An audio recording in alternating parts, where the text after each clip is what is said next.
Hey, everybody, and welcome to another episode of Adventures in Machine Learning. On our panel, we have Gant Laborde. Hello. I'm Charles Max Wood from devchat.tv. And this week, we're talking to Milecia McGregor. Milecia, do you want to introduce yourself and let us know why you're awesome and important? Sure. So, my name's Milecia, and a senior software engineer, but also do like machine learning. I'm working on some kind of neurotech project, and I do VR stuff. I do everything because tech is life. Nice. Are you a software engineer trying to learn machine learning? Then you should check out the course from educative.io called Machine Learning for Software Engineers. It has 87 lessons, 8 quizzes, 115 challenges, 163 playgrounds, and 2 code snippets. In other words, it's not just a set of videos that tell you how to do the thing. It actually walks you through all of the processes for machine learning. It gives you quizzes, it makes you do challenges, it's very hands-on, it's done with experts from companies like Google, Microsoft, Amazon, and Apple. And it is a terrific course that I've been learning to do machine learning. So go check it out at devchat.tv/learnml. That's devchat.tv/learnml. And that'll take you to the right place so you can sign up for the course. Yeah, it feels that way more and more, right? Tech is life, right? Pretty much. It's like if you just buy in now, it doesn't feel like a thing later. Yep. I mean, I have to go work in my yard this weekend, and it's nice to get a break, but I swear everything else in my life is technology. So you put together this thing about Brain.js and UI UX. It's up on Medium. Do you want to kind of give us the 10,000 foot view on this article, and then we can kind of dive into the specifics? Sure. So basically, I was playing around with Brain.js one day because I don't really like TensorFlow.js. It's a lot more difficult to use, but shots fired. Oh, well. I'm sure they can handle it. But Brain.js basically gave me a really easy way to play with different machine learning models. So I was like, hey, I wonder if you can use machine learning to actually make meaningful updates to a front end. And that just turned into like this little project I made where you can update the location of elements on a page based on how a user browses the page. So I've been able to go to conferences and talk about it, and people have reached out to me to get more detail on it because apparently it's really good for ad tech. Who knew? But that's kind of like you're going to be rich. We'll see. Yeah, actually the one of the major authors of Brain.js, and I couldn't agree with you more, syntax-wise, Brain just makes sense. It's I see TensorFlow improving with some influence here and there, but the actual one of the main contributors, Robert Plummer, he was one of our guests on this podcast. Yep. Awesome. It was really fun. Yeah. and did you use tutorials to get started? What got you started in Brain? Actually, I started with TensorFlow, but then that explains. After I tried to figure out what a tensor was, and it took me down more rabbit holes than I wanted to go down, I started looking at alternatives, and that's how I found Brain.js. Nice. That's awesome. Yeah. So what was the use case you actually put it to? Because you said you updated the UI with a machine learning algorithm. What were you exactly trying to do? So basically what I was trying to do is train a neural network model to take some inputs from the user. So like the scroll speed, mouse location, little features like that. And then based on those parameters, I wanted to make like a predicted best slot on the page type thing. And that moves, I guess, important elements on the page into the view where the user is most likely to look based on how they've been browsing the site. That's so awesome. I've heard stories that Amazon is constantly running these A/B tests on you, like moving things around by pixels. And I have no idea if it's actually true or not, but that they're forever checking as an experiment of conversion and the UX is slightly changing, I don't notice anything. But then again, I'm so programmed to go through Amazon in the world today, especially. Just about every time I need something, I'm like, Yep. oh, I need to go to the store. All right, I'm going to go buy it right now on Amazon. So cool. So one of the things that I'd love to do is let's get into some of the nitty gritty of like explain this. Now, we'll ask a lot of questions along the way because the viewers are varying. I mean, the listeners are going to have varying skill sets of experience. So let's start with, you wanted to create a neural network set up there. Do you want to go ahead and give a quick, I love this question, by the way. Do you want to give your explanation of what that means to, let's say somebody's listening to this for the first time. They love what you said, but they don't understand. Mm-hmm. So just pretty much explain what a neural network is. Yeah. And that's probably a good way. Good place to start. Perfect. Okay.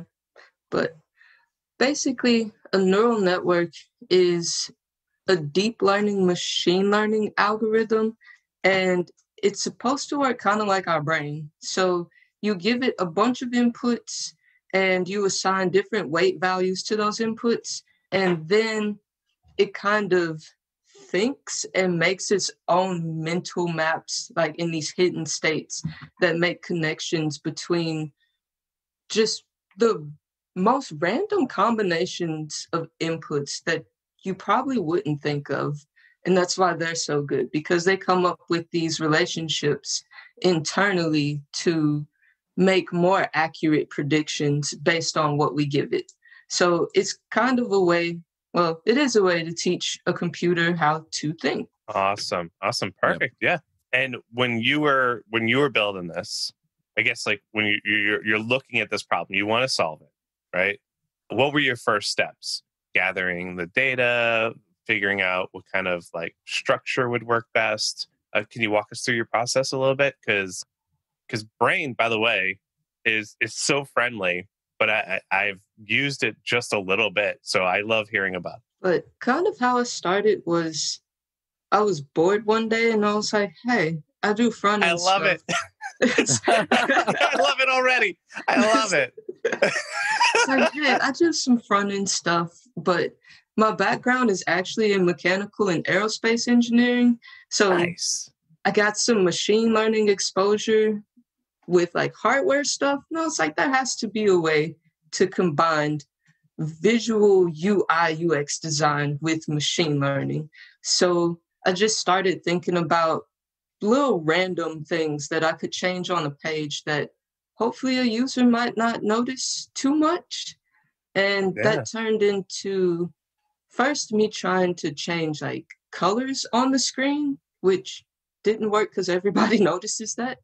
But then it turned into, okay, sometimes when I'm going down a page, there's just some parts of the page I'm not going to look at. I'm going to scroll through a lot faster so I can just get to the point of it. And I was like, there's probably a bunch of other people that browse sites just like that. Yeah. So maybe if I can figure out a way to map that scroll speed and that mouse location to preferred page areas, then I could make something cool happen. And that's kind of where the project idea came from. Just some random stumbling. That's such a useful application. You know, I see people constantly updating. Like, there's so many boring applications of AI. Yep. If I have to see, and I probably said this before, but if I have to see guessing, housing prices one more time, I don't know what I'm going to do with myself. This is like using neural networks as a creative means to help do something that's with a high attention level that you just wouldn't get, from a person sitting there staring at a screen trying to figure that stuff out. So cool. Do you have? Oh, sorry, I'm monopolizing the questions, Chuck. No, it's all good. So, do you see other really? I imagine you're coming up with more creative applications to applying neural networks and doing cool stuff like this. Do you have any other stuff that you've thought of, or a way that you looked at this that helped you come up with that novel process? Oh yeah, like there's one project that I'm working on that I'll be giving a couple of talks about this year, where I made a VR app with JavaScript, and the game basically is super simple. You just run around the world and you find little objects. But Mhm. I threw in machine learning to make it a little bit more difficult or easier depending on the player. So basically, if you suck at finding things and you're just walking around the world, the machine learning algorithm will move the objects a little bit closer to you and more along the Ah, path that you're walking so you don't give up. But if you're just going through and finding everything, it starts to move things away from you. wow. I like Yeah, that. that is It's awesome. it's interesting because, this brought to mind my 4-year-old has started playing Minecraft with her Mhm. Mhm. brothers and sisters, right? And, so they go and they build all these elaborate things, and she just puts a block and then another block right next to it and just gets them in a line, right? And, I keep thinking, well, yeah, it'd be nice if there was some way to make that a little easier on her so that she could, you know, build more of the structure that she wants to build. And so I kind of like this approach just from the sense of, hey, this is a game or an experience for, any skill level, any age. And, after you've played it for a while, it will adjust to you. I really like that. Yeah. Yeah, that's cool. Because, like, all of these ideas, I don't really see the usefulness behind them. I'm just like, well, I wonder if I can do that. I love that approach, though. Yeah. Yeah. That's how passionate projects, create amazing new things. I mean, I Yeah. don't see people working after hours to you know get another dollar for their boss, right? This Right. is where you're thinking Yeah. about it on weekends and you're building cool stuff, and you're going, as you said, you're talking about it at conferences as well. So that's like that's been great. By the way, do you have any of your past talks? Did they record them? We could maybe put some of them in the show notes. Yeah, I do. Awesome. I actually have the talks on that UI UX thing. Very perfect. Yeah. That's cool. Did you want me to just drop them in the chat? Mm-hmm. Yeah, Okay. that's the easiest way. So, have you run into any limitations with Brain.js as a person who's actually taking it and applying some cool ideas here? And it sounds like you're getting into applying this with JavaScript quite often, which is awesome. But have you found a spot where you're like, oh, okay, Brain's not advanced enough? Because Brain's been around for a while, and I think that they only recently got to version 2.0, but it's got GPU acceleration, I believe. Maybe is there something where you're like, oops, Brain's not able to do what it is I want it to do? Actually, yeah, there's another project that I've been working on for a while. I'm trying to make an air guitar. So I found these. I love it. That's awesome. I found these like EEG sensors and some EMG sensors to get like brain signals and muscle signals. And I was trying to use Brain.js to process that data, but it doesn't mesh very well with like hardware streaming data. That's And that's funny that Brain doesn't work with brains. I love it. So let's see if we can keep everybody on the same page who's listening. EEGs are electroencephalograms that read your brain waves, and EMGs is that read your muscles, you said? yeah, they're like, I forget what the M is, but it's like EEGs for your arms, or at least that's where I'm using them at. It's like, yeah, perfect. And so Nice. your goal here, if I'm envisioning it, you're gonna put like a special hat on and like special gloves maybe, and then play like the air guitar, and then due to your muscle, the patterns between your brain and your muscle, you want to read those patterns and then put them into this sort of like streaming database of information to play an actual audio air guitar. That's kind of it in a nutshell. That is awesome. That's amazing. Basically, what I've done so far is collected a bunch of data to figure out, like, okay, are you thinking about the A note or D, whatever? And I've been trying to train my model, and that's where I couldn't use Brain.js, and I was a little bit sad. But I needed a convolutional neural network just because the data is so ridiculous. But I'm still working on training that model. But after that, basically it's just going to be, like you said, you strap on the equipment and you just think about the sounds you want to play and it will play. Wow. Like based on that's not just a presentation. That's like in the hall demo where people would be like lining up. Don't forget to charge. Have you seen The Music Man? It's the think method. The Music Man is there's a 1960s and a 2000s one. The 2000s one is with Matthew Broderick. But yeah, so basically it's this: the salesman comes to town, right? And he's trying to sell a boys band, but he doesn't actually know music. And so the way he covers for not being able to read music is through his think method. And the think method is you think about the music that you want to play. So he encourages the kids to not actually play the instruments. And so I'm just sitting there going, oh, wow. So we could actually have the think method, right? That's impressive. I think the notes and they come out, right? Oh, my goodness. Yeah. Well, I love this. And that's funny. Was that the think method? Was that in the original Music Man, by the way? Yes. I saw it so long ago. I don't remember this. Yeah, the old one with Robert Preston. Yeah, it's a terrific movie. Has nothing to do with machine learning, but terrific movie. Well, actually, it did. It's well before its time. So that's right. Milecia, you could actually play a clip of that, right before your talk, and be like, "Okay, let's do that." I'm going to do that. Cool idea. Yeah, so hopefully the old one's out of copyright. It'd be even easier. You can put it on Twitter then. So that's really cool. So you're gathering this sort of like large amount of data, and is your plan? You said you're going to do a convolutional neural network to look at, and so Brain, as of right now, let's go get Robert. Let's go get Plumber back in here. Hey, get the make convolutions a Brain.js thing, Robert, if you're listening.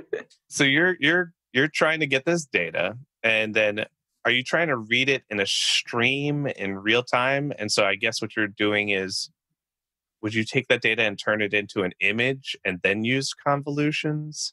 Like, I'm really excited about how you're taking this and getting real-time feedback from it. So kind of the approach I'm taking right now is I'll have a pre-trained model based on, the data that I've been collecting so far. But then I'll use that model in a program that is connected to the hardware.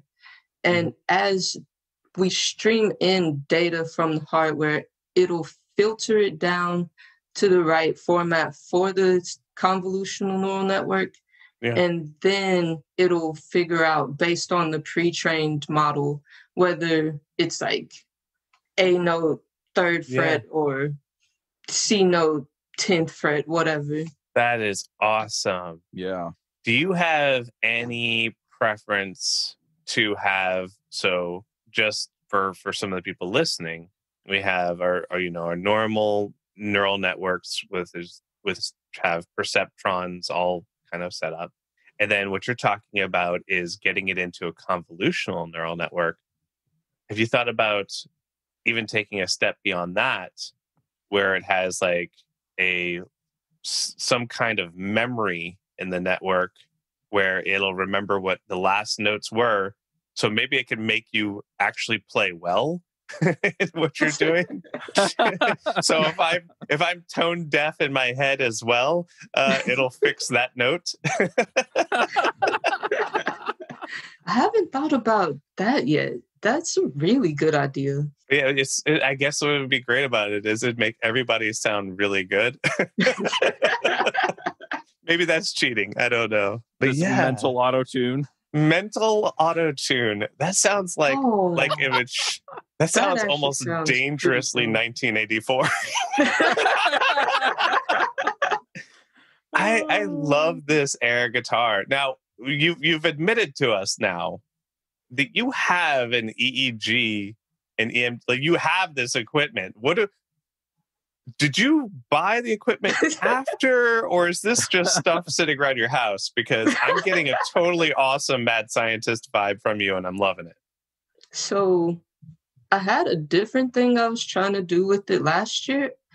I kind of got gotcha. Brain.js to work with it to move like a page up and down on the screen. So if you wanted to scroll up or down in the browser, you could just do it with your mind. Wow. That actually, again, has so many practical selling applications. Leveling up is important. I spend at least an hour every day learning ways I can improve my business or take a break and listen to a good book. If you're looking to level up, I recommend you start out with the 12-week year as a system to plan out where you want to end up and how to get the results you want. You can get it free by going to audibletrial.com/code. That's audibletrial.com/code. You know, if you have a person who's recently disabled, I know that there's an amazing set of things. For instance, my iPhone, if I were to become visually impaired tomorrow, I know that I could still use my phone. I just don't know how, you know? And so what's great about this is that, you know, if I were, you know, if I could just wear a particular hat and still be able to scroll through web pages, that would be something immediately. It's so cool. Like your passion projects immediately have also, if you dared it, a lot of financial upshots. Just remember us when you come back here. I think we both earned, you know, at least 1% of this huge number. Yeah, that's the weird thing with these projects. It's like I don't actually see the business applications behind them all the time, which is probably good. It keeps them pure, but it's terrible because I'm like, oh, I could be rich right now. That's fine. I'll just go to work instead. Well, yeah. It's the same time. Like, you know, I think you're right. It keeps it pure. And if I imagine you're the kind of person that if tomorrow you didn't have to work another day in your life, you would still build this stuff. You know? Oh yeah. Like, that would become my job. Yep. I love it. Exactly. That's awesome. All right. So you have controlled web pages using your brain. You are planning on air guitaring with your brain. Which, by the way, that is super cool. We need to tell Robert to add CNNs to brain. But since you couldn't use brain for that, what was your secondary choice? So it actually took me a little while to figure out what to use. So I had to go back to Python because I was just like determined to use some JavaScript library, but it didn't quite work out. So I just went ahead and used some Python. Just, I think like the Keras library, that was the main one. Gotcha. Well, I know Keras and TensorFlow.js are kind of getting closer and closer on syntax. So yeah, they might be slowly winning us over. That's so amazing. I really do. I want to see some more demos of this kind of stuff. Yes. I'm trying to get this model trained by the end of the month, but it took me a while to figure out that one file of recording data is one data point. So each row in that file is not a data point. The whole thing is. And that just kind of threw me for a loop. Yeah, that makes sense. the data side of this is always ridiculous and the least fun. It's ridiculous and the least fun. It is. I think that's why I really appreciate people who make all these data sets available, like on Kaggle and stuff. If I didn't know I wanted to find volcanoes on Mars, but I mean, if you're going to hand me 12,000 photos, I kind of want to find volcanoes on Mars. So. Oh my goodness. Yep. Very cool. So when you go about learning this stuff, I mean, what do you generally do? I mean, are you going into like deep research? Are you looking at math formulae? Are you looking at what other people have done? Are there books or videos or websites? I mean, what's your approach to learning this stuff? So usually by the time I'm ready to start learning, I have a very specific thing that I'm looking for. So I'll usually just start with honestly, just a Google search and see what comes up first. And if that doesn't make sense, then I kind of know at least what I'm looking for. So there aren't any particular websites or anything I go to. It's just more of a research thing. Like when I found the Keras library, I had already tried using maybe 4 or 5 other ones that just didn't quite make sense to me. So a lot of what I do is just trial and error. I'm sure there's smarter, faster ways to do it, but I'll just throw stuff on the wall. That's my approach. Yeah, that's the dirty secret of getting anything done, is you fail your way to success. Like, yeah, I absolutely agree. The fact that you try to do it and you're like, it's not working, but you don't give up. That's what makes it actually finally happen. Yeah, it's funny to me when people test the happy path on things. Like, oh, when is that going to happen? Yeah. You expect someone to understand that? That's it. Yeah, that's never going to happen. So, yeah. I think that your creativity helps get through those kinds of things, and that definitely comes out. And I'm sure that comes out in your talks as well. Super cool. I hope so. I haven't put anybody to sleep that I've seen yet. And if you did, you could put a hat on their head and find out why. Yeah, there you go. Good. Oh man. Yeah. Oh, this is really cool. I'm really digging this. And now I want to go and see what I can get away with. Yeah. You should. Some of this stuff. So is your full-time job doing this kind of stuff, or are you writing other kinds of code for work? So my full-time job, just a senior front-end software engineer. So I'm mostly in React all day. Yep. Yeah, Gant and I both have the web dev background. So Yep. Yeah. And that's why I'm so happy to see AI kind of showing up in web a bit. It's really cool. It also makes the demos really fun. I mean, instantly shareable, instantly all that stuff. Yep. So yeah, it's really cool. You can do just about anything with JavaScript now. And I'm so hype about it. Like, I made a robot with JavaScript. Oh, yeah? All right, I have to hear about this robot. I forget which library it was. I want to say it was the Cylon JS library. Uh-huh. Yeah. But it wasn't anything fancy. It was just a little robot car that I could drive around, but not with my brain yet. Ooh, there we go. I love it. I got it. You get the robot car, you drive it around with your brain, and you give it reinforcement learning. So eventually, it just drives around for you. You get it? I don't know what you would want your car, like a little car driving around all the time for. But a big car, full-size car. A full, well, it just goes to the grocery store for you. Hey, you know what? Cool with the curbside pickup now.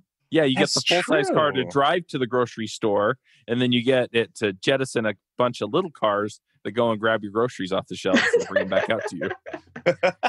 I think that's the magic of it, right? You just not only just building these things, but doing the things that you as a human being don't want to do. Like, I can't tell you how many times I've been in the middle of something and I'm like, ugh, it's my curbside pickup time. I have to stop everything and go do this. And I'd rather do 100 other things I think that's the cool stuff with AI and robots is, we're getting there. I feel like it's, they said self-driving cars in 2020. I'm like, does this count? So I really do hope that we get this stuff soon. But I mean, you're not waiting, Milecia. You're like, I will write this and it'll go by itself. Yeah, but the thing is that's how this stuff moves forward, right? I mean, people had been dreaming about incandescent light bulbs forever. And then, Thomas Edison started playing with it. And I'm sure there were a few other people that were trying to play with it because it was a possibility, right? Alexander Graham Bell, he essentially made it to the patent office first, right? With the telephone. But, people were figuring out how to push voice over a line. And so, as much as we're sitting here going, this sounds absurd, this sounds like, crazy pie in the sky stuff, this is where we see the major advancements. Yeah, that's super true. And then I think that, like, I find most... Yeah, I love that you come from React, and I love that you come from this other angle, and you kind of like are programming as a passion and AI as a passion. Because I find that, I don't know if you've seen this as well, but there's a push from the other side where AI is, some people have been in AI for years, and they're like, it's not going to do anything. People overblow it. They put machine learning where they shouldn't. And what I love is that you did a virtual world. And you're like, I'm going to sprinkle in machine learning for fun. I think that, and it makes everything better. So yeah, that's a bit more of the inventor, fun, active. But I find that there's also this other energy.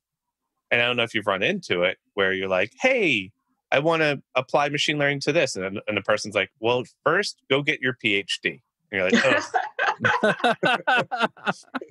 Yeah.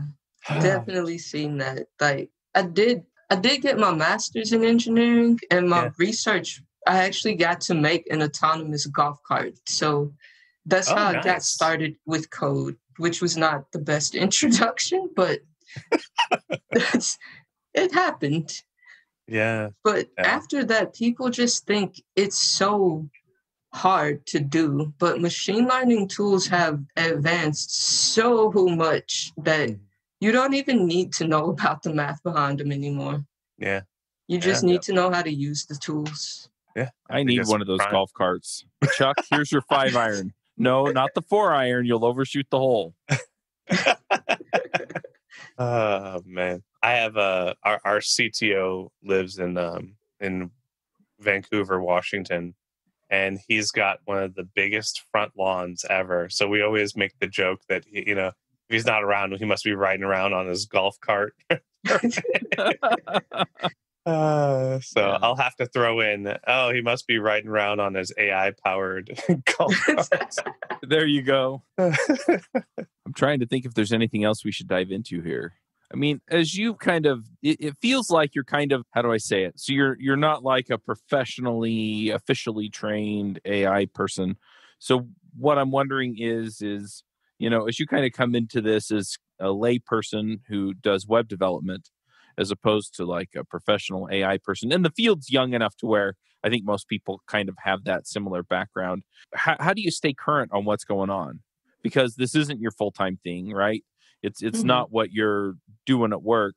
So yeah, how do you stay current on the current state of machine learning? So I actually do something that honestly I really wouldn't advise anybody else to do because it's incredibly dry and boring. But if you go on Google Scholar and start looking through some of the academic research papers, you find more of the cutting edge stuff that's not even like, there are no libraries or packages for it. It's just some lab group at some college coming up with ridiculous ideas. And it's a way to actually kind of stay ahead of the curve. Like, I don't know, have you guys heard of Google BERT? Yeah, the BERT. Yeah. Yep. So that was one I found a couple of years ago just digging through papers. And now it seems like it's a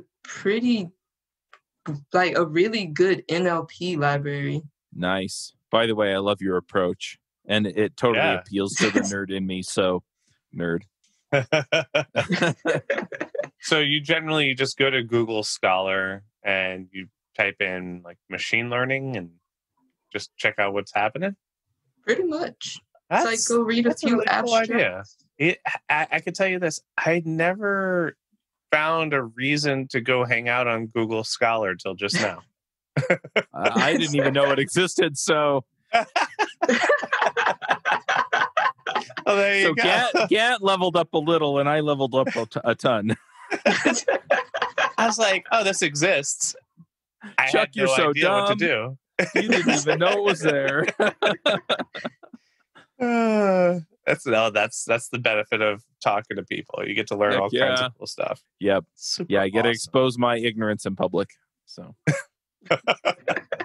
I think that's always a good thing because it helps people, like we were talking earlier, fail their way through. If you can do it in front of everybody, somebody could do it alone. So true. Because if you have been able to see any of my passcode, especially some of the machine learning models that I made up, oh gosh, they were terrible. I absolutely can resonate with that. I came up with an idea once for a conference and I got machine learning ready. I even paid for this big old strong cloud computer, and then I ran it, and then I came back and I looked at it, and at the time I didn't really understand how to read, the graphs, but I was like, this doesn't look good. But I wanted to make sure, so I took the code, brought everything back, like actually ran it, and it just failed all over the place. It did not train. It just did not. Basically, the error rate and the quality of it just sat flat the whole time, and I was really, really upset because I really wanted to do this for a conference, and sort of like what you said, just kept failing. And on the third time, I figured out a really good way to fix it, and I opened it up, and the graph looked great.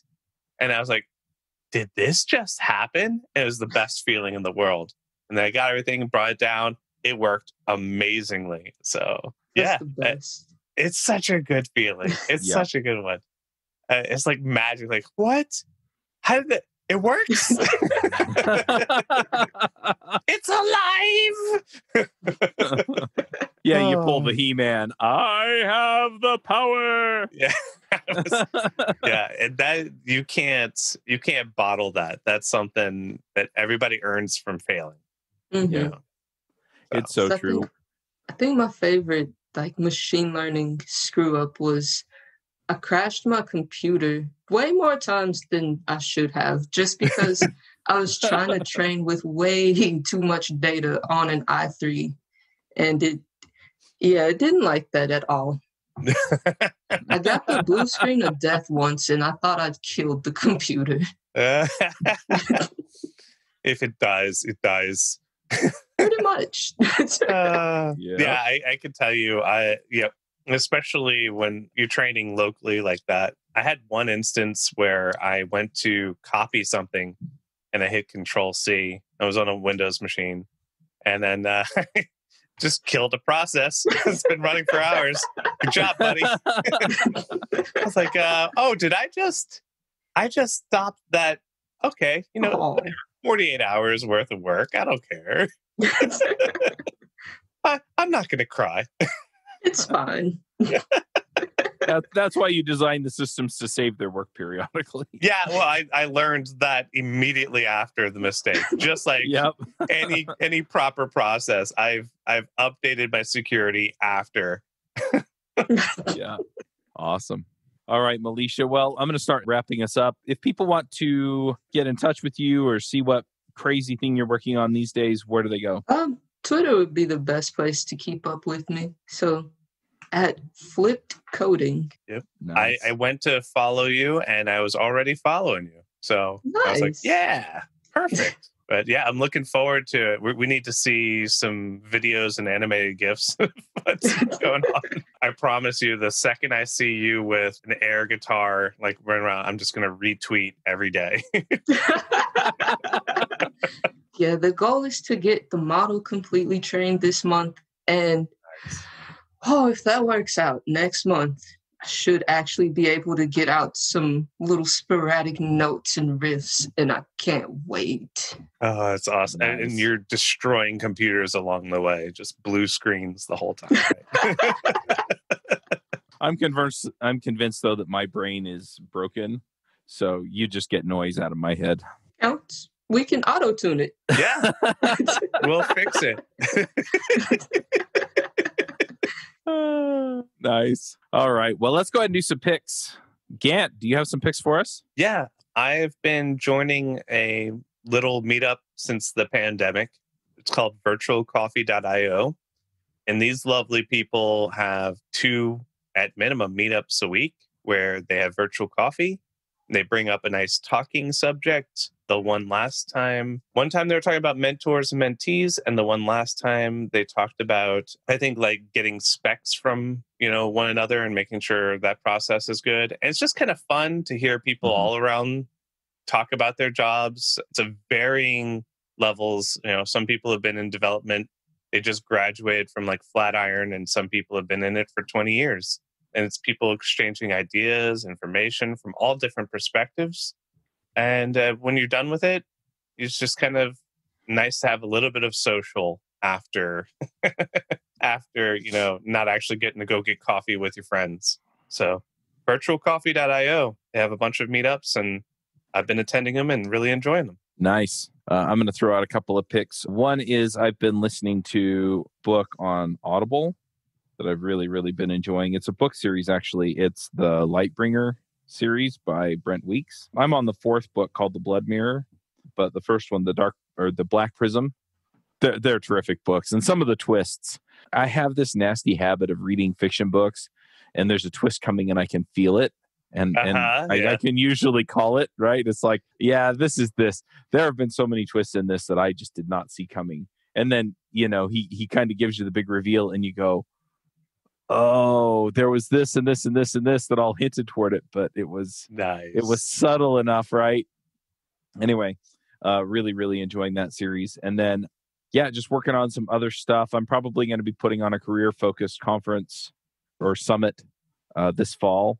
And so if you're trying to level up your career, that's kind of where the focus is going to be, is kind of some of the stuff we talked about that Milecia sounds like she's super good at. Is I want to learn this thing, or I want to advance my career in these ways, or things like that. So, if I'm a beginner or intermediate learner, what techniques can I use to actually level up? And then how do I apply that to my career in ways that I can actually grow my career the direction I want? So keep an eye out for that. I'm still working on what to call it. But anyway, that's my other pick. Milecia, do you have some things you want to shout out about for us on the show? Yeah, there's one book that I've read this year that I read every year, and it kind of helps clear out my creative cache. It's called The War of Art, and it's by Stephen Pressfield. That book basically made me stop being lazy with creativity. It's like, just do it. That's all you have to do, is just do it. Yeah, that is a fantastic +1 on that. And then if you guys actually want to see that page scrolling thing that I was talking about with the EEG, I'm speaking about it at the CityJS conference next month. Holy crap, that's coming up. But next month, CityJS, I'll be talking about reading your thoughts with JavaScript, because I could get BrainJS to work for that one. Nice. Love it. All right. Well, thanks for coming. This was fun. Yeah, this was fun. Thanks for having me. Yeah. I guarantee that you're going to be a multi-time guest. The stuff that you're already working on, the stuff that you already have, let us know in 6 months or whatever, you have a whole new slew of stuff. Definitely come back and give us an update. It's really exciting. Yeah, will do. Thank you. Awesome. All right, folks, we're going to wrap this up. And until next time, Max out. Bandwidth for this segment is provided by CacheFly, the world's fastest CDN. Deliver your content fast with CacheFly. Visit CACHEFLY.com to learn more.